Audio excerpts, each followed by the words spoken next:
Praise God. Good morning po. Kayo po ba'y laging excited sa pag-aaral ng salita ng Diyos? Kasi tuwing tayo po ay nag-aaral ng salita ng Diyos, naniniwala po ako na nalulugod ang Panginoon sa ating buhay, na patuloy tayong nagpapakalalim at lumalago sa pagkaunawa sa kanyang mga salita sa ating buhay. At ito po yung nagiging inspirasyon natin. Although minsan may problema, minsan po'y wala, pero yung napakaganda na maunawaan natin na nagiging maliwanag sa atin ang kalooban ng Diyos sa ating buhay. Okay, nung nakaraan po ay napag-aralan po natin yung, sabi ko nga, merong katotohanan na naging ebidensya sa atin kung bakit tayo nananampalataya sa Diyos. Wala pa yung kanyang salita, ay kung titingnan natin yung kanyang mga bagay na nilikha, ay nagpapatunay na mayroong Diyos. Kasi yung napag-aralan natin na if there is a cause, there is an effect. Ibig pong sabihin, kung mayroong mga bagay na tayong nakikita sa pagkalikha sa atin, bakit ganito ang naging epekto, bakit may layunin, ibig sabihin mayroong pinanggalingan, may naging dahilan, mayroong gumawa, mayroong lumikha. Okay. Meron kasing tayong mga matagal na nasa kaisipan na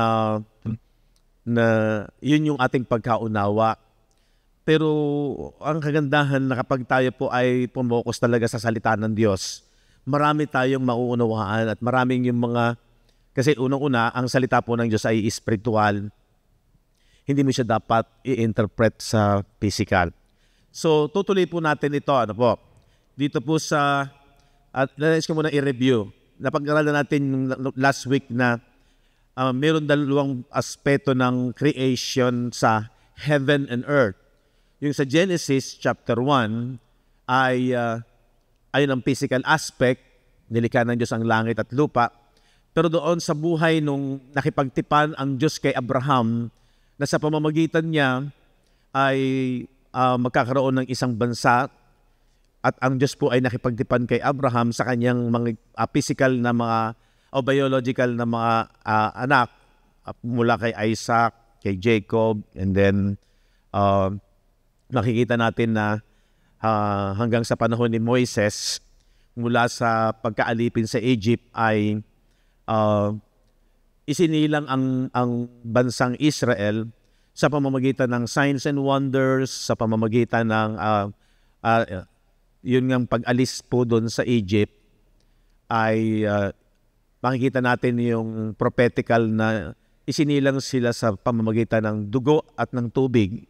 Dugo, yung Passover, na kung saan yung pinakahuling salot na lahat ng panganay ay mamamatay, maging yung mga hayop, di ba? Para lamang wag madamay ang bansang ang mga Hebreo sa Egypt bago sila umalis, ay nag-utos ang Diyos na sila ay magpatay sila ng lamb sa bawat pamilya, bawat tahanan ay ilalagay nila yun sa kanilang, ipapahid nila yung dugo sa pintuan, di ba? Parang cross. And then para lampasan sila nung death, di ba? Yung kamatayan. And then pag alis nila doon, nung pumayag na si Pero na sila umalis, pero hinabol, di ba, nagbago ang isip ni Pero na kailangan mahuli sila, ay nag-cross naman sila sa tubig. Kaya isinilang ang nation Israel, ito ang aking panganay na anak, yung bansang Israel, sa physical aspect, sa pamamagitan ng dugo at ng tubig. Prophetical yun na sa atin naman sa spiritual ay isinilang tayo mula sa bisa ng kasalanan, ay tinubos tayo sa pamamagitan ng dugo at ng tubig, which is yung salita ng Diyos. Okay, no? So, and doon sa ating pinaksa doon sa Isaiah chapter 51 verse 15, Ang sabi doon, I am the Lord thy God that divided the sea. And then sabi ng verse 16, and I have put my words in thy mouth. Sabi dyan, I have put my words in thy mouth, and I have covered thee in the shadow of mine hand, that I may plant the heavens. Ayan, di ba? Sila yung heavens, that I may plant the heavens. Meron ng physical, pero ito yung prophetical, yung bansang Israel. Sila yung heavens, and lay the foundation of the earth, and say unto Zion, thou art my people. So, di ba, natutuklasan natin na yung sinasabi na heaven and earth, sila yon. And then, pag tayo pumunta doon sa, unang-una, makikita natin dyan na, I have put my words in thy mouth. Yung salita ng Diyos ay mananatili sa kanila. Sa pamamagitan ng mga propeta, nagpapahayag ang Diyos, di ba? Mauunawaan natin na dala-dala nila yung salita ng Diyos. Alam nyo, meron niyang sinasabi na yung salita daw ng Diyos sa kanila ay magpakailanman. At ang kakumpletuhan noon sa New Covenant hanggang ngayon, ang mga anak ng Diyos, ang New Israel, at ang sabi nga kung hindi ako nagkakamali, ang Galatians or Romans, ang tunay na Israel ay hindi na sa pamamagitan ng biological, kung hindi na lahi, kung hindi yung lahat ng na kay Kristo, Israelites man or Gentiles man, nananampalataya kay Kristo, sila yung tunay na Israel.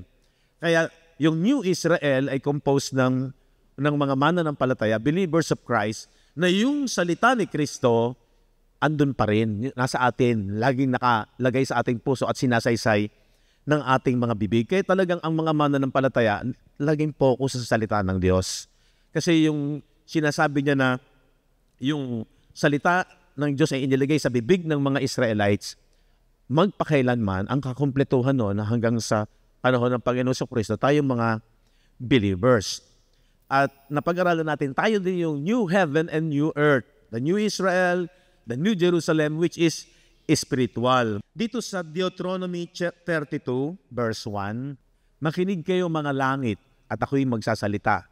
At pakinggan ninyo ng lupa ang mga salita ng aking bibig. So sino yung tinutukoy na langit at tinutukoy na lupa?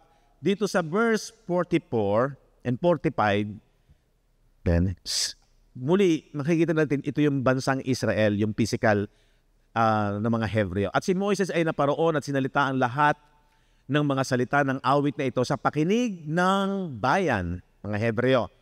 At si Josue na anak ni Nun, and then 45, at tinapos ni Moises na salitain ang lahat ng mga salitang ito sa buong Israel. So yung sinasabi ng verse 1, na langit, makinig kayo langit, makinig kayo lupa, heaven and earth, ay ang bansang Israel. Okay? So para maintindihan natin ng lubusan na ito yung sinabi doon sa Hebrew chapter 8 verse 13, yung magpapass away, yung age ng Old Covenant system, which is the nation Israel, yung old heaven and earth, yung physical Israel. Sabi doon sa Hebrew 8:13, yung Hebrew ay isinulat mga AD, let's say, 50 to 60. Ibig sabihin, hindi pa dumarating yung AD 70. Yung AD 70, yun yung pagbagsak ng Jerusalem, yung templo, nung nag-apoy, for almost 5 months or 6 months, na nag-aapoy ang Jerusalem. So, ang sabi diyan sa Hebrew 8:13, doon sa sinasabi niya, isang bagong tipan ay linuma. Itong bagong tipan. At linuma niya yung una. Ito yung una. Pag sinabing linuma, sabi diyan, dapat ang nagiging luma at tumatanda ay malapit ng lumipas. Nung sinasabi ito, ay mga AD 60, ganyan, no? Hindi pa bumabagsak ang Jerusalem, hindi pa bumabagsak yung templo. Yun yung sinasabi sa Matthew 24 na ipinakita ng Panginoon sa mga alagad yung templo habang sila ay nasa bundok ng Olibo. Ang sabi, katotohanan sinasabi ko sa inyo, walang bato sa ibabaw ng bato sa templo tinuturo ni Jesus na hindi babagsak. So, nagpa-prophesy na siya yung mangyayari doon sa Jerusalem at lalo na sa templo dahil matatapos ito, yung Old Covenant age, yung mundo ng lumang tipan. Po. So, makikita natin na yun yung magpapass away. Ito rin yung sinasabi sa 2 Peter chapter 3 verse 10. Tingnan natin. But the day of the Lord will come as a thief in the night. Mapapasin niyo dyan, yung araw daw ng Panginoon ay dating gaya ng magnanakaw na sa gabi, di ba? Yan yung ginagamit natin sa rapture sa Thessalonians. In that which the heavens shall pass away. Ano yung heavens? Ito yon. Yung nation Israel, yung mga Hebreo, yung Old Covenant system, in which the heavens shall pass away with a great noise and the elements shall melt. Yung mga bagay nito, yung nasa templo, hindi po yan yung elements ng, ano ba tawag dyan? Yung sa chemistry, mga chemical elements, di ba? Hindi po yon. Ang tinutukoy na elements dyan ay yung mga elemento ng Old Covenant, lalo na yung templo. Yung lahat ng mga bagay doon, mapupugnaw. Yan ang sinasabi dyan. Yung sinasabi doon sa ating binasa kanina, yung melt. Ito rin yung sinasabi sa 2 Peter 3. Heaven shall pass away with a great noise and the elements shall melt with fervent heat. Diba? With fervent heat. Kasi nag-aapoy po yun eh. The earth also and the works, pati daw yung earth. Ano yung earth? Ito rin yun. The earth also, yung lupa ng Jerusalem. Diba? Yung nation. The earth also and the works that are therein shall be burned up. Yan. Para magandang maunawaan natin na yun yung pass away, yung magpa-pass away na heaven and earth. Yan din yung sinasabi sa 1 Thessalonians chapter 5 verse 1 and 2. Tingnan natin. Yung ating kinatatakutang rapture. Sabi diyan, dadapat tungkol sa mga kapanahunan at mga bahagi ng panahon, mga kapatid, hindi ninyo kailangan na isulat ko pa sa inyo ang anuman. Panahon, yung kung kailan mangyayari. Kasi alam na nila yan eh. Verse 2. Sapagkat kayo rin ang mga lubos na nakakaalam na ang pagdating ng kaarawan ng Panginoon ay gaya ng magnanakaw sa gabi. Ano ba yung day of the Lord? Judgment po yun sa nation Israel kasi nga binayolate nila yung Old Covenant laws. Diba? Idolatros sila. Diba? Pinagbigyan sila ng Panginoon and kaya ang Panginoon ay isinugo ng Ama primarily sa bansang Israel dito. Kasi yan gusto niya iligtas sila. Iligtas sila doon sa wrath of God. Yung galit at puot ng Diyos, which is yung hellfire, yung Gehenna. So siguro narinig natin ilang beses na, di ba? Maganda lang laging i-review. Na yung Gehenna, yung Valley of Hinnom, yung sinasabi ni Propeta Jeremiah, na kung saan ay doon naghahandog sa Topet yung mga Hebreo that time, ng panahon ni Jeremias, naghahandog sila sa Diyos ang si Moloch na bakal yon na inilalagay yung bata, sinusunog. Nag-aapoy kasi yun, nagbabagay yun eh. Nasabi ng Diyos, hindi pumasok sa isip ko, yung ginagawa nyo yan, mangyayari yan sa inyo. Yun yung hellfire. Yun yung Gehenna. Valley, Henna, Hinnom, Valley of Hinnom. Na doon ay nag-apoy, yun din ang mangyayari.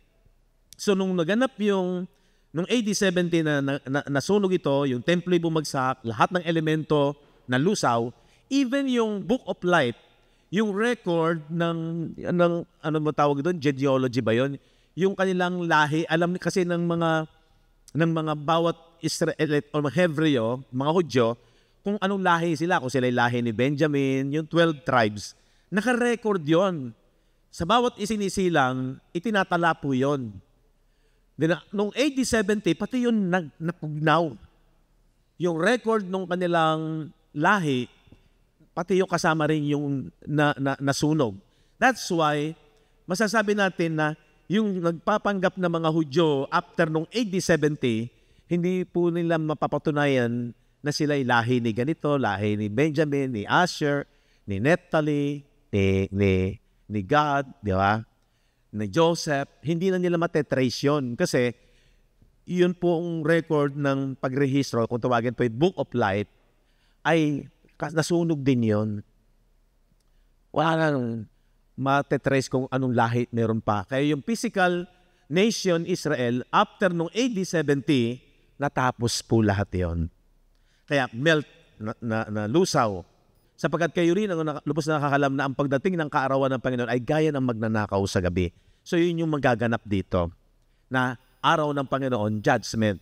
Ang isa'y kukuhanin, sa Matthew yun at ang isa'y kukuhanin, ang isa'y maiiwan. Alam niyo, pag pinag-aralan natin yon, yung kinuha, inalis doon sa Jerusalem, yun yung, kasi po, pag binasa mo sa history, ang nagkukwento po niya ay si Josephus. Si Josephus po ay isang historian na isang Pariseo, isang Hebreo.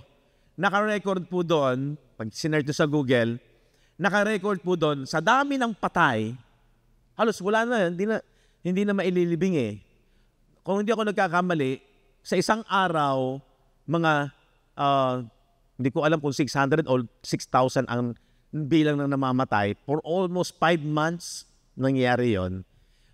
Hindi na po mailibing yun, namamahol na yun. Yung, halimbawa, ito po yung Jerusalem, yung wall dyan, yung labas ng wall, yun na po yung Topet. Doon nila inihahagis yung mga patay, inaalis dito, hindi na mailibing Yung pong Valley of Hinnom, yung sa Topet, yun po yung naging parang tapunan na, parang basurahan. Kaya yung mga namatay doon, yung mga namatay na tinatambak doon, wala naman pong inuuod na po yun. Yun yung sinasabi doon doon ng uod at ang apoy ay hindi namamatay. Yun po yung ibig sabihin noong hellfire, Gehenna. Kasi nga po, yung mga patay dito, sa dami na, tambak na, inihahagis outside doon sa city, doon po sa sinasabing Topet, din yung parang naging basurahan. Imagine niyo yung mga basurahan, di ba? Laging umaasbok. Tapos, laging may present ng uod dahil nga tapunan. Ganun po yung nangyari. Natupad yung ipinahula ng Diyos kay Jeremiah dahil sa kanilang hindi pananampalataya sa Diyos. So magkaroon po kayo ng idea na yun pong Day of the Lord, yung judgment sa nation Israel. So, meron dalawang judgment. Universal judgment ng sin nangyari sa cross.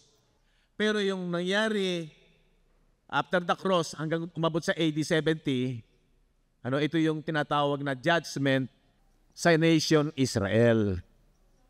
Kaya yung heaven and earth pass away, napawi. Di ba? So, sana makatulong po yan sa inyong pag-iisip para magkaroon kayo ng idea. Ganun pala yun. Yung heaven and earth will pass away, but my word, di ba, will not pass away. Pero ang aking mga salita ay hindi mapaparam, hindi mawawala, mananatili yung kanyang salita. Okay? So, ganun po yung medyo simpleng pagkaunawa. Shortcut ko na nga po yan para magkaroon kayo ng idea doon sa heaven and earth na nag-pass away. No, yung old heaven and earth. Kaya yung yung 2 Corinthians 5:17, di ba? Ang interpretation natin doon sa 2 Corinthians 5:17, if anyone is in Christ, kung ang sino man ay na kay Kristo. Sino ba yung na kay Kristo? Sila na yung New Jerusalem, New Heaven and New Earth, New Israel. Sila din po yung new creation. Yan, kasama nga pala dito. Ito nga po pala yung new creation sa lahat ng na kay Kristo. Ito yung old creation, yung unang creation. So makikita po natin dyan na if anyone is in Christ, he is a new creation. Pero yung ating interpretation ng araw, ipinopokus natin na kung dati kang lasinggero, ngayon, manginginom na lang. Ano pa rin yun? Ano po? Kung dati kang chismosa, ngayon, marites na lang. Sister Tess, hindi ka ba? So, hindi po dapat nakapokus dun eh. Ang new creation is dahil si Kristo ang gumawa. Yan. So, maiko-connect mo dyan yung gospel. Na yung ating inward man, yun po yung isinilang na muli, new creation. Nagkaroon ng panibagong buhay. Kaya yung ipinanganak sa laman yun. Yun yung unang kapanganakan. Pero yung pinanganak sa Espiritu, parang ito rin yun, ipinanganak sa laman, parang ganito rin yun. Pero ipinanganak sa Espiritu, yun yung new creation. So sana magkaroon kayo ng panibagong idea na lalong nagiging maliwanag sa atin ang pag-aaral ng salita ng Diyos. Ang sabi ko nga po kasi, importante nga po kasi na talagang tayo ay nag-aaral eh. Para makita natin yung, nagre-research talaga. At sabi ko nga, dapat ganito na yung maging buhay ng Kristyano, mabago na, wala na yung old thinking natin, yung magkaroon tayo ng renewal of the mind, na hindi pwede nating, ang transformation, yung lifestyle natin, nag-aaral talaga. Hindi pwede po yung mga pastor lang, yung mga pumapasok sa Bible school lang nag-aaral. Tayo pong lahat ng mga anak ng Diyos ay, di ba sabi ng Matthew 11:29, tinanong natin, ang hamon una ng Panginoon sa mga Hudyo, pasanin ninyo ang aking pamatok at mag-aral kayo sa akin. Sapagkat ako'y maamo at mapagkumbabang puso at masusumpungan ninyo ang kapahingahan ng inyong mga kaluluwa. O sabi ng 2 Timothy 2:15, study to show thyself approved unto God. Para tayo maging katanggap-tanggap sa Diyos, approved talaga sa Diyos, dahil nag-aaral ka. Diba? A workman that needed not to be ashamed, manggagawang walang dapat ikahiya. Kasi lahat naman tayo, laborer, body of Christ, di ba? Ito, body of Christ. Ito rin, dapat pa isama ito, body of Christ, templo.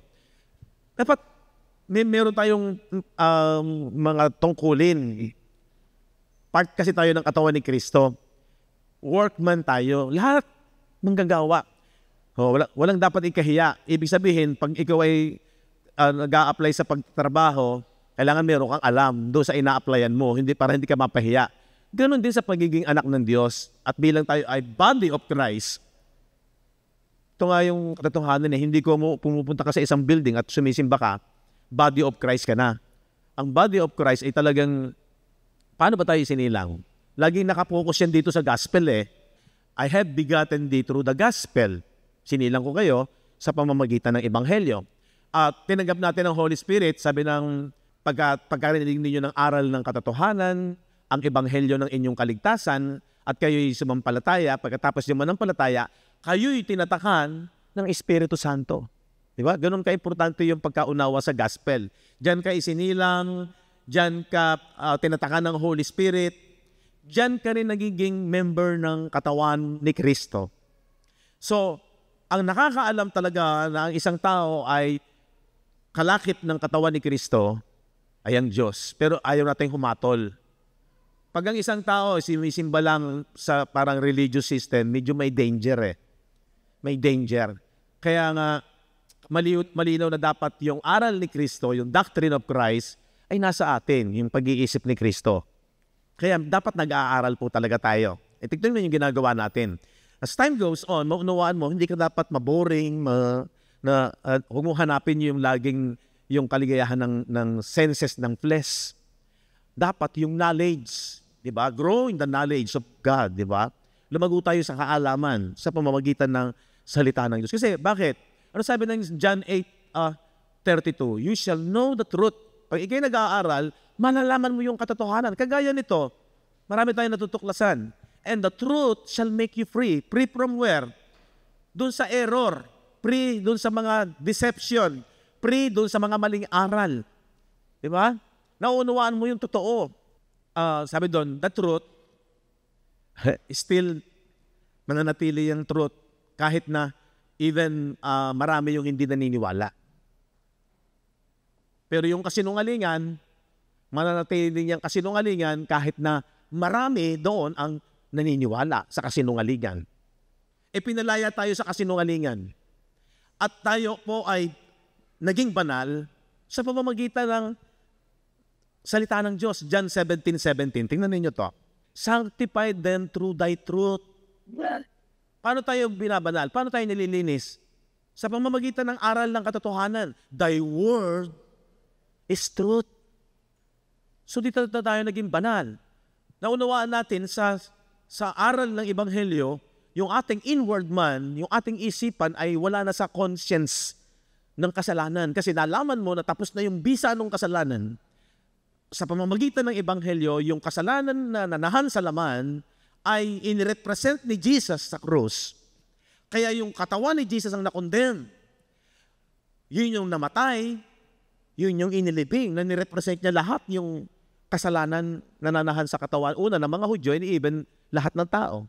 At kapag nanampalataya ka doon, tinanggap mo yung aral na yon, magiging malinis yung isipan mo. Sanctify them through thy truth.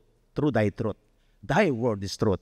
So ganun yung pag naunawaan mo na tapos na yung bisa ng kasalanan, tapos na rin yung bisa ng kautusan, isipin mo yon sa heavenly, sa world ng espiritu, sa mata ng Diyos, tinapos na niya yung condemnation kasi inalis niya tayo sa law. Sa pag-aaral natin, makukonek mo lahat na where there is no law, there is no transgression. Where there is no law, there is no more imputation of sins. Hindi na pwedeng i-impute doon sa inward man. Wag mo yung ipopokus doon sa physical. Na yung ating inward man, yung ating espiritu, ay glorified na, banal na, walang dungis na, wala na yung conscience, wala na yung, ano ba yung conscience? Budhi, guilty. Bakit? Wala na yung law sa inward man. Kaya mananatili yung banal at walang dungis. Bakit? Tinanggap mo yung bisa nung ginawa ni Jesus sa krus ng Kalbaryo. Di ba napakaganda na maintindihan mo yung detalye ng gospel. Kaya ngayon ay yung sinasabi doon sa Hebrew 9:14, pakita mo nga, na ang nilinis ng dugo ni Jesus, purge your conscience. Ano yung conscience? Itong isip natin, nilinis na sa pagka-guilty sa kasalanan dahil yung inward man natin, inihiwalay na yung masamang hilig ng laman, circumcision. Inihiwalay. Yung ating inward man, inihiwalay na, yung kinonsider na yung outward man, which is the physical aspect, ay namatay at inilibing in the sight of God. Di ba napaka-importante nun? Kaya ikaw ay malinis yung isipan mo na tapos na yung bisa ng kasalanan. Wala na yung batas ng condemnation. Amen? Blessed po ba kayo? So pag naunawaan mo yan, maligaya yung isipan mo, malaya. You shall know the truth, and the truth will set us free. Kaya sabi ng Galatians chapter 5, verse 1, tingnan ninyo, malaya ka na. Magsitibay, sabi dyan, kasi stand fast therefore in the liberty wherewith Christ had made us free. Diba? Tumibay daw tayo. Tayuan natin na kung saan tayo ay pinalaya na. Saan tayo pinalaya? Sa kasalanan. Ngayong inward man mo, hindi na pwedeng mapasok pa ng kadiliman. Kaya nga sabi ng Colossians, di ba, na had delivered us from the power of darkness. So yung inward man natin, yung ating espiritu, yung ating isipan, wala ng conscience ng sin. Why? Kasi alam mo na pinalaya ka na, delivered na, freedom, meron na tayong freedom from the power of darkness. Ganun lang po ka-simple ang connection nun. Kaya napaka-importante na nag-aaral at nauunawaan natin yung bisa nung ginawa ni Kristo sa krus ng Kalbaryo. Amen po ba? Di ba? Focus ka lang talaga sa pag-aaral. Hindi pwede yung nakikinig ka tapos ang layo-layo ng isip mo. Ang nasa isip mo ay kung ano-ano. No? Parang bang nakikipag-usap ka na, pero tango ka na tango, pero ang isip mo pala iba ang focus. Mahirap po yun. Kailangan ang aral talaga ng Diyos, nakakonsentrate ka. At ang sabi ko nga kanina, yung stronghold na nasa isipan natin yung ating yung mindset. Pakita mo nga yung 2 Corinthians chapter 10, verse 5. Casting down imagination. Nasaan yung imagination? Nasa isipan. Na siyang gumigiba ng mga maling haka. Yun yung imagination, yung mga haka-haka ng tao. O, ganito lang yan. Ang daming haka-haka ng tao. Ang daming opinion ng tao. Ano ang dapat mong paniwalaan? Yung opinion mo, yung haka mo, na matagal na napa-imbak dyan sa isipan natin na ano ba yung mga opinion? Ano yung mga dumating sa isipan natin nung araw? Basta na sumisimba ako, basta naniniwala naman ako sa Diyos, ako naman ay nagpapakabait, ako naman ay dumadalangin sa Diyos. Okay na yon. Hindi, kulang yon. Kasi dapat dadalhin ka ang pag-iisip mo ay mabihag ng ginawang pagsunod ni Kristo. Kaya siyang gumigiba ng mga maling haka, yan po yung stronghold ng bawat bagay na matayog. Pag sinabing matayog, nagmamataas, against, ayaw magpasubmit, ayaw magpasakop, hindi nabibihag yung isipan ng isang tao na dapat ay napasasakop sa ginawa ni Kristo, sa pagtalima o submit sa ginawang pagsunod ni Kristo sa krus ng Kalbaryo. Nananampalataya ka sa lahat ng ginawang bisa ni Kristo, pinaniniwalaan ng isipan mo yon. Hindi mo pinemaintain yung sarili mong haka, sarili mong opinion. Nagpapasubmit at binibigyan mo ng mataas na authority yung doctrine of Christ, yung aral ni Kristo na siyang yung finished work sa krus, na yung iyong inward man ay banal na, malinis na. Nakinig ka sa salita ng Diyos sa Ebanghelyo ni Kristo, kaya yung sabi ng John 17:17, pakabanalin mo sila sa katotohanan. Ang salita mo'y katotohanan. Anong salita? About sa gospel. Kaya doon tayo sinanctify, binanal, hindi sa pamamagitan ng ating mga gawa, kung hindi dahil sa ginawa ni Kristo, ang binanal yung inward man. Kasi alam ng Diyos yung flesh, nature talaga niyan, karnal yan. Against yan sa spirit, sa mga bagay ng salita ng Diyos. Kaya tinapos itong bisa ng kasalanan na nananahan sa laman. So, pag maliwanag na po yan sa iyong isipan, wala ka ng consciousness of sin.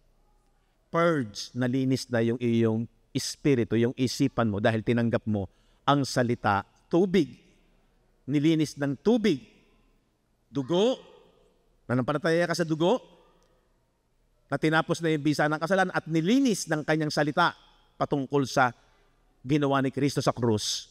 Nagpapasakop ka doon. At hindi mo pinipilit na ipasok yung dati mong prinsipyo, yung imagination mo, yung dati mong haka, opinion. Dinidelete mo yon. Parang computer, alisin mo yon. Yung mga maling haka, yung mga wrong beliefs, yung mga dati mong pananaw na matagal nating pinaniwalaan. At nagpapasakop ka sa ginawa ni Kristo. Amen po ba? Yung po ba napakasarap na maunawaan ang katotohanan? Okay, balik tayo rito. So nauunawaan natin ngayon na yung ating mga maling paniniwala, yung rapture, yung future, yung heaven and earth, ang pagkaunawa natin, physical heaven and earth. No. Ang sabi nga ng Ecclesiastes chapter 4, nalimutan ko yung verse noon eh. Ang sabi doon, itong earth, itong mundong ito, hindi ito mapaparam. One generation passeth away, and another generation cometh, but the earth abideth forever. So hindi yan pong tinutukoy na mapupugnaw. Ang mapupugnaw na heaven and earth, yung ating binasa kanina na nation Israel na lahi ni Abraham sa physical. Nakuha nyo? Pero itong mga nasyong Israel dito, lahat ng sumampalataya kay Kristo ay binhi ni Abraham in the spirit. Tayo yung spiritual Israelites, spiritual na anak ni Abraham. Maliwanag po ba? Diba? So, pag naunawaan mo, nagliwanag, the truth will set you free. Saan? Sa mga maling pag-aaral sa mga maling interpretation. Diba? Napaka-importante po yan. Kailangan lang tayo nag-aaral. Sabi ko nga, napakaganda nung lagi tayo nag-uusap patungkol sa aral salita ng Diyos. Sinasamantala natin yung pagkakataon na makalaya tayo doon sa mga mali nating paniniwala. Although, hindi ito majority, pero mag-stand tayo sa truth. Ang katotohanan, mananatiling totoo yan kahit kakaunti ang naniniwala. And even walang naniniwala, yan pa rin ang magiging totoo. Thy word is truth. Doon tayo mag-stand. Doon natin binibigyan ng pinakamataas na authority sa ating paniniwala ang salita ng Diyos. Kaya yung pride mo, yung pride natin, kainin na natin yon. Ang mahirap sa marami ngayon, although even lalo yung maraming mga leaders na kagaya ko na matagal ko nang pinahawakan to, ayaw i-give up. Hindi sila nagiging open sa katotohanan. Yung mga bagay po nating i-considera dapat, pag po tayo ay nagbabasa ng Bible, makikita natin na yung mga pangako po ng Diyos ay binabasa natin ang Bible. Paano? Originally, itong pong Bible ay sinulat sa mga Hebreo. Diba?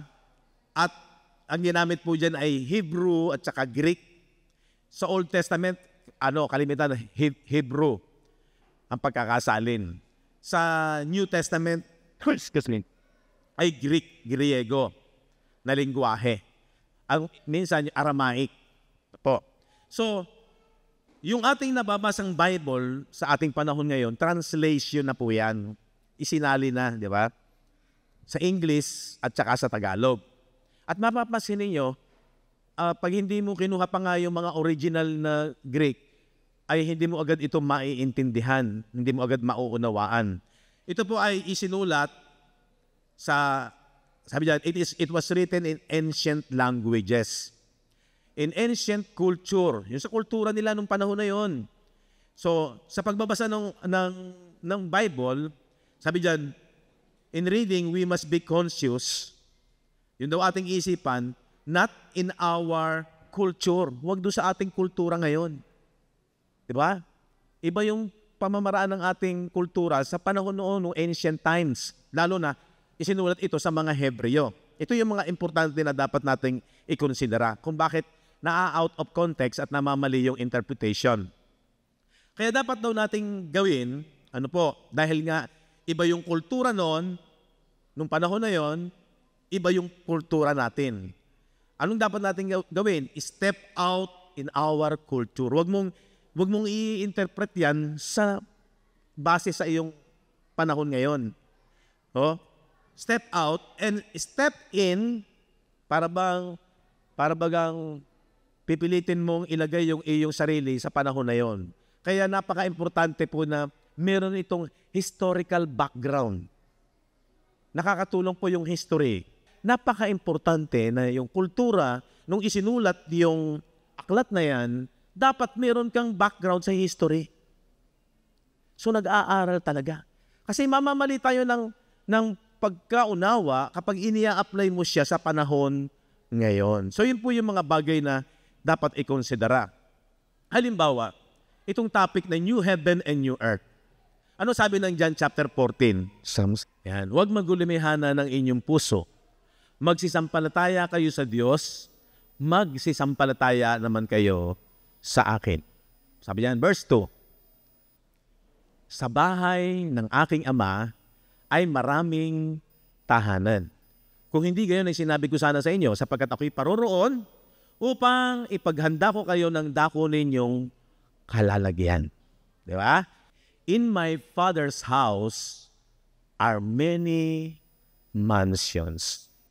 Ang problema diyan, pag iyan ay ininterpret mo sa panahon ngayon, ano yung mansions? Diba? Ang mansion yung mamahaling na bahay ng mayaman.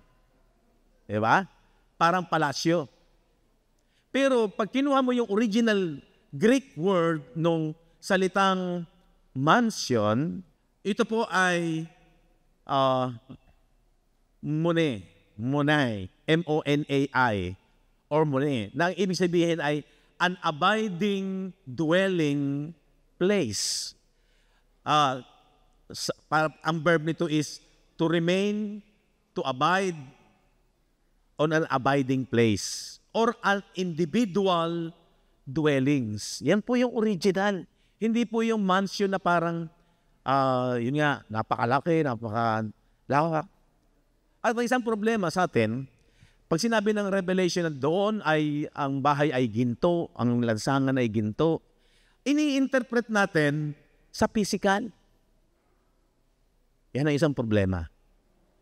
Kaya tuloy, pag nakarinig ka ng mga katuruan na talagang ang interpretation ay sa spiritual at sa original, ay di lalo ng nagkakawating-wating yung iyong pangunawa, ang iyong isip dahil matagal na nakaimbak sa ating isipan ay yung mansion na langit na parang sa physical natin ipinipicture sa ating isipan. Doon po tayo nagkakaroon ng error.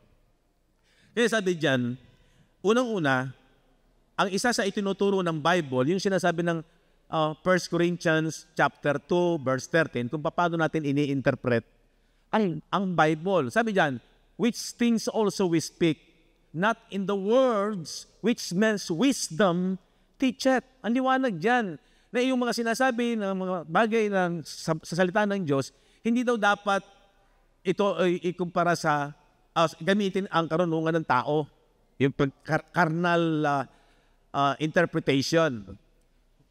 Not in the words which man's wisdom teacheth, but which the Holy Ghost teacheth. Dapat yung talaga yung pinapahayag ng Espiritu. Comparing spiritual things with spiritual. So, pag sinabing spiritual things, para wag po tayong maligaw, galing yan sa word na spirit, yung spiritual.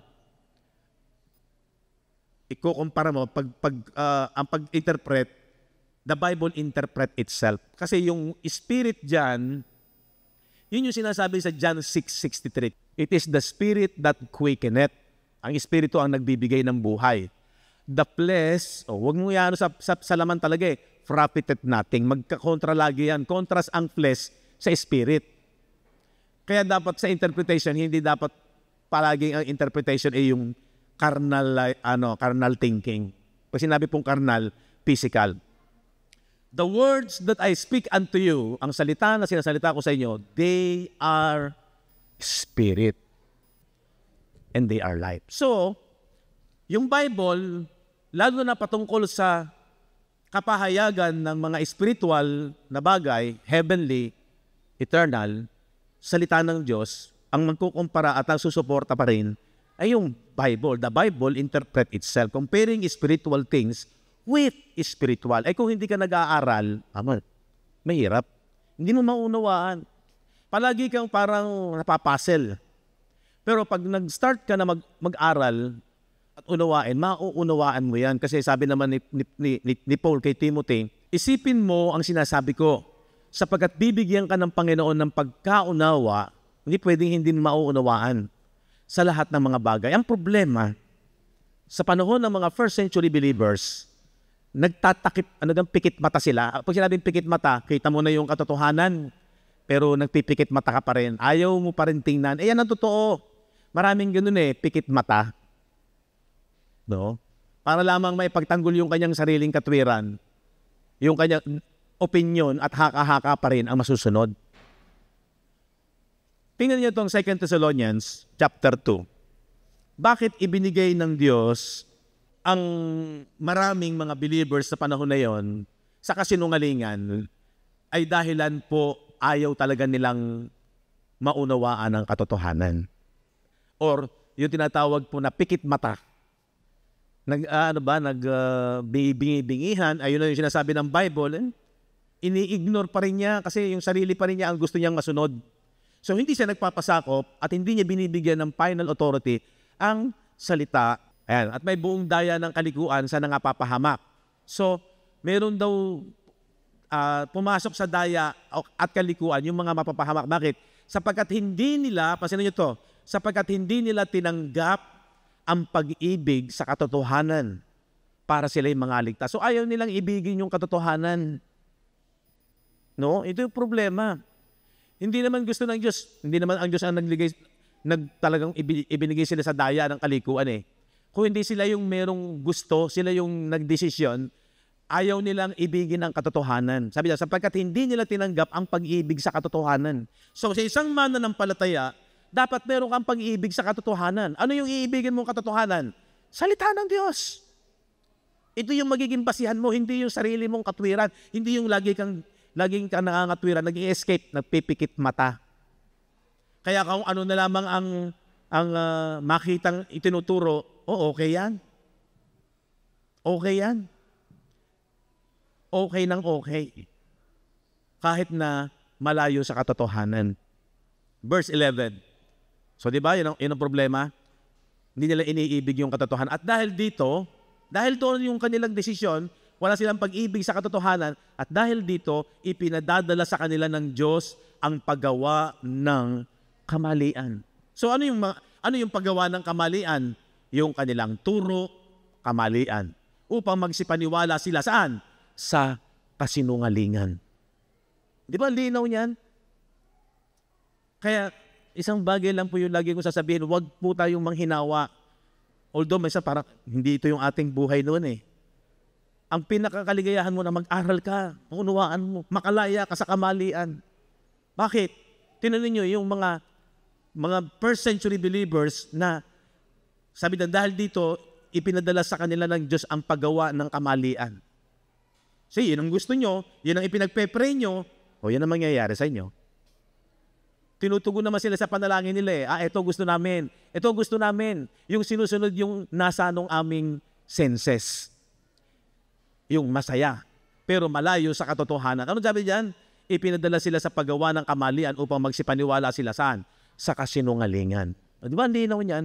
Kaya dapat iniibig natin yung katotohanan. Gagaya yan. Makakalaya ka sa maling kaunawaan na yung mansion dyan, hindi yung physical. Kung hindi, ang tinutukoy po dyan ay spiritual. Balik natin. So binibigyan ko lang po kayo ng idea para makita ninyo yung ganda ng ating pinag-aaralan na new heaven and new earth. At hindi tayo namamali. Nasa katotohanan ka. Although marami hindi yan pinaniniwalaan. Okay? Balik tayo. John 14 verse 2. Sabi doon, in my Father's house are many mansions. If it were not so, I would have told you. Diba? Kung hindi sana gayon, sinabi ko na sana sa inyo. Ibig sabihin, prangka ang Panginoon. Tatapatin ko kayo. Sapagkat ako'y paroroon, I would have told you, I go to prepare a place for you. Kailan sinasabi ng Panginoon yan? Una sa mga Hudyo. Before the cross. So meaning, hindi pa nagagawa yung sinasabi niya na mansion or room. Wala pa. Tama? Tama po ba? Tama? Wala pa. Ipe-prepare pa lang niya. At ang sabi niya, future, pupunta ako doon.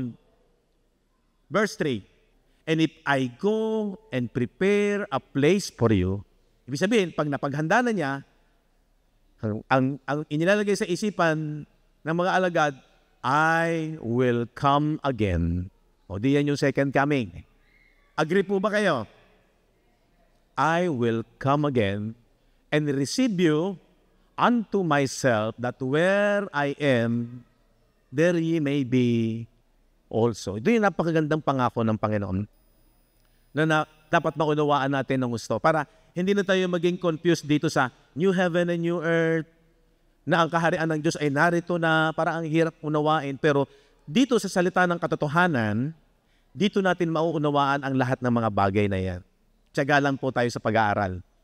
So, nung sinabi ng Panginoong Hesus yan sa mga alagad, ay wala pa. Ipaghahanda pa lang niya. At ang sabi niya, kapag ako'y nakapaghanda na, natapos ko na, babalik uli ako upang kung saan ako naroroon, doon din kayo doroon. Masarap po ba yung kung saan nandoon ang Panginoon, kasama mo ang Panginoon? Pag nasa lupa kang ito at hindi mo naiintindihan ang salita ng Diyos, lalo na pagka meron kang problema, sana kasama ko ang Diyos. Sa totoo lang po, Pag naunawaan natin itong ating paksa, kasama na natin ang Diyos ngayon. Kailangan lang magtiwala tayo sa katotohanan ng kanyang salita. Okay, ating tutuklasin po yan. So yan yung pangako ng Panginoon. No? During that time, wala pa yung New Covenant kasi hindi pa siya namamatay sa krus. Ang meron pa ay yung physical templo. Ano ba yung house of God during that time? Isaiah 66 verse 1. Tingnan niyo to. Ganito ang sabi ng Panginoon, ang langit ay aking luklukan. Heaven is my throne at ang lupa ang aking tungtungan. Sabi diyan, anong anyong bahay ang inyong itatayo sa akin at anong dako ang magiging aking pahingahan. So, yung Father's house o yung templo sa panahon sa lumang tipan ay hindi talaga yan ang kanyang pahingahan. No? Ipinapakita diyan na yan ay temporal lang, pansamantala lang. Yung ipinagawa kay Solomon na templo, ipinagawa yung rebuilding sa panahon ni Ezra. At ang hinahanap ko sa Mateo po, nung si Jesus ay nagalit dahil sabi niya, ginagawa ninyong bahay ng magnanakaw, tulisan ang aking bahay. Pinagsisipa niya yung mga paninda ron, di ba? Kasi naging business yung loob ng templo, pinagsisipa. Kaya sabi niya, ang bahay ng aking ama ay huwag niyong gawing bahay ng tulisan, kundi ito'y bahay na dalanginan. Di ba? So, yun po yung Father's house. Gagawin niyang tahanan ay yung tahanang hindi gawa ng kamay ng tao. So ito po, gawa po ito ng kamay ng tao. Hanggang sa panahon ng Panginoong Hesus, bago siya namatay sa krus, ay ang pinapakita niyang ang bahay ng aking ama na temporal, pansamantala, ay yung physical temple. Aklat ng mga Gawa, chapter 7, verse 46 to 48, na nakasumpong ng biyaya sa paningin ng Diyos at huminging makasumpong ng isang tahanang ukol sa Diyos ni Jacob. Tuloy, 47. Datapot, isinagawa siya ni Solomon ng isang bahay yun. Yun sa ginawa ni Solomon na templo. 48. Bagamat ang kataas-taasan ay hindi tumatahan sa mga bahay na gawa ng mga kamay, gaya ng sinasabi ng propeta. So dito, sa aklat ng mga Gawa, nilinaw na yung bahay na inaantay nila na gagawin ng Diyos, hindi na po ito yung ginawa ni Solomon, sapagkat ang Diyos daw ay hindi tumatahan sa mga bahay na gawa ng mga kamay. Yan. So yan po yung malinaw. Ang langit ang aking luklukan, ang lupa ang tungtungan ng aking mga paa. Anong anyo ng bahay ang itatayo ninyo sa akin, ang sabi ng Panginoon, o anong dako ang aking pahingahan. So yung Father's house ay kanyang pahingahan. Yung sinasabi ni Jesus na gagawin niyang bahay ay pahingahan ng Diyos. Itong sinasabi sa John chapter 14, ipinapahayag ni Jesus na siya ay gagawa ng permanenteng bahay na kung saan ang bawat mananampalataya, bawat tao ng Diyos, people of God, individual, ay magkakaroon ng designated space, rooms for each of us sa bawat mananampalataya. The abiding place, kung saan ito po yung gagawin ni Jesus na I'll go there and prepare a place for you. Di ba? Sabi niya, sabi ng Panginoong Hesus sa mga alagad. Ang gagawin niya itong bahay, malinaw po na Jesus will build in heaven, na ito po ay hindi physical na bahay, kung hindi ito ay heavenly. Sabi dito na pinopropose ni Jesus na kanyang gagawin, na sinasabi ng kasulatan, sabi dito, ang tanong po ay, ano ang pagkaunawa ng mga alagad? Maaaring nung panahon na yon physical. Pero ito ipinapakita ng Panginoon sa 2 Corinthians chapter 5 verse 1, sapagkat nalalaman namin na kung masira ang aming bahay na tabernakulong ukol sa lupa, so ano na po yung bahay na yan? physical. Diba? Ay meron kaming isang gusali na mula sa Diyos, bahay na hindi gawa ng mga kamay, walang hanggan sa sangkalangitan. So ito na po yung bahay na yan. Yung bahay na yan ay hindi gawa ng kamay. Ano sumunod dyan? Sabi dito, verse 2. Sapagkat tunay na sa ganito, yung panahon na yan, future pa yung AD 70, po, hindi pa natatapos ito, sabi dyan, kami ay nagsisihibik, groaning, dumadaing, na nagnanasang mabihisan kami ng aming tahanang mula sa langit. Mapapasin ninyo, yung tahanan, ibibihis. Diba? Kaya po yung salita ng Diyos, hindi mo siya pwedeng gawing physical. Sabi niyan, nagnanasa kaming mabihisan kami ng aming tahanang mula sa langit. So yun yung inaantay nila na ipinangako ng Panginoon sa mga alagad. So doon sa John chapter 14. Sapagkat tunay na kami na nga sa tabernakulong ito ay nagsisihibik na nangabibigitan, hindi sa ninanasa naming maging hubad. Kung hindi ninanasa namin kami bihisan upang ang may kamatayan ay lamunin ng buhay. Okay, so yung tahanan pong yan na sinasabing ipiprepare ng Panginoon, ito po ay ninanasa ng maraming mga mananampalataya in that time na sila'y mabihisan. Ito po rin yung sasaklob sa kanila, sa mga mananampalataya, para mawala sila sa kahubaran. So yung nakedness kasi, yung pagkahubad, sumisimbolo po yan doon sa hindi pa nagko-complete yung katubusan sa kasalanan. Tanong, bakit although, dito tayo, natapos na yung cross, di ba? Dito sa Aklat ng Korinto, sulat ni Apostol Pablo, nandito pa yan sa panahon na yan, mga 50s, 50 AD or 60 AD, yung katubusan, ang manifestation ng kakompletuhan dito po no AD 70. Kasi dito matatapos yung Old Covenant system. Diba? Dito matatapos yung Old Covenant. Kasi ang New Covenant, naandyan na, pero andyan pa yung Old Covenant system, yung Old Covenant world, yung age nung lumang tipan, nandyan pa, nagnanasa pa sila na mabihisan nung tahanan na yon para mawala sila sa kahubaran. Kasi ito po yung pagbagsak pagkatapos ng Old Covenant, magmamanifest na po yung New Covenant. Yung bisa anong ginawa ni Jesus sa cross, makukumpleto na yung kanilang katubusan sa sumpa ng kasalanan. Kaya ninanasa nilang mabihisan sila nung tahanang ipinangako ng Diyos na ipiniprepare niya para matapos na yung bisa ng kasalanan.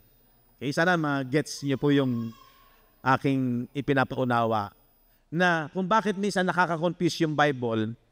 Dito, isinulat ni Apostol Pablo yung Korinto, nag-groan pa sila para matapos na yung kanilang kahubaran. Mapihisa na sila noong bahay ng Diyos na mag-aalis sa kanila sa kahubaran. Matatapos yung bisa ng kasalanan. Ngayon magkakaroon po tayo ng idea kung ano yung inihanda ni Jesus. Ito po hindi external, pag sinabing external, physical things for God's people. Ito po ay rooms, mga bahay o tahanan that He was going to be prepared. Jesus was preparing to us in the Spirit, yung house in the Spirit, to be God's dwelling place. So ito po yung bahay na inihahanda. Spiritual po ito. So Jesus is not going to construct a new house kagaya ng templo sa physical. Hindi po siya gagawa ng bahay na parang physical. It is eternal house of God. So the house He is going to prepare was His people. Tayo po yon. Kaya po tayo yung body of Christ, tayo din yung templo ng Espiritu ng Diyos. Ito pong 1 Peter chapter 2 verse 4, na kayo'y magsilapit sa Kanya. Tayo raw to, mga mananampalataya, na isang batong buhay. Na sa katotohanan itinakwil ng mga tao datapot sa Diyos ay hirang mahalaga. So dito pala, lumapit daw tayo kay Christ. Si Christ po ay isang batong buhay, cornerstone, living stone, na sa katotohanan itinakwil, rejected ng tao. Datapot sa Diyos ay hirang at mahalaga. So sabi rito, in Christ, we are the living stone. Basahin natin yung verse 5. Para makita natin, si Christ ang cornerstone. Sa verse 5, kayo rin naman. So yung mga mananampalataya na po to, na gaya ng mga batong buhay. In the sight of God, si Kristo ang batong, a cornerstone, batong panulok, foundation. Tapos tayong mga believers, tayo po yung mga lively stone, mga batong buhay. Natatayong bahay. So yan, nakita niyo yan. Natatayong bahay na ukol sa Espiritu. So yung pinirepair ni Jesus sa heavenly realm, sa spiritual world, ay yung mga believers din ang magiging templo, tahanan. At ang material na spiritual is spiritual stones. Tayo po yung mahalagang bato. Kung paanong si Kristo ang pundasyon, ang cornerstone, na sabi diyan, ang lahat ng sa kanya, kayo rin naman, tayo din yung mga mananampalataya, na gaya ng mga batong buhay, ay natatayong bahay na ukol sa Espiritu upang maging pagkasaserdoting banal, upang maghandog ng mga hain na ukol sa Espiritu na nakalulugod sa Diyos sa pamamagitan ni Hesukristo. So all in all, dahil sa ginawa ni Kristo sa krus, pagkatapos nung siya'y umakyat sa langit, and then pagdating nung AD 70, natapos po yung old temple, yung old heaven and earth, tayo ngayon yung new heaven and new earth, tayo rin po yung new temple, new Jerusalem. Sa Revelation po yan. Medyo kakapusin na lang ako sa oras. Makikita natin, hindi po yung physical na tahanan. Ang ginawa ni Jesus na piniprepared ay tayo ring mga mananampalataya, binihisan po tayo ng kanyang tahanan. Parang ang hirap ipaliwanag. Pero yun po yung inihandang tahanan in the Spirit.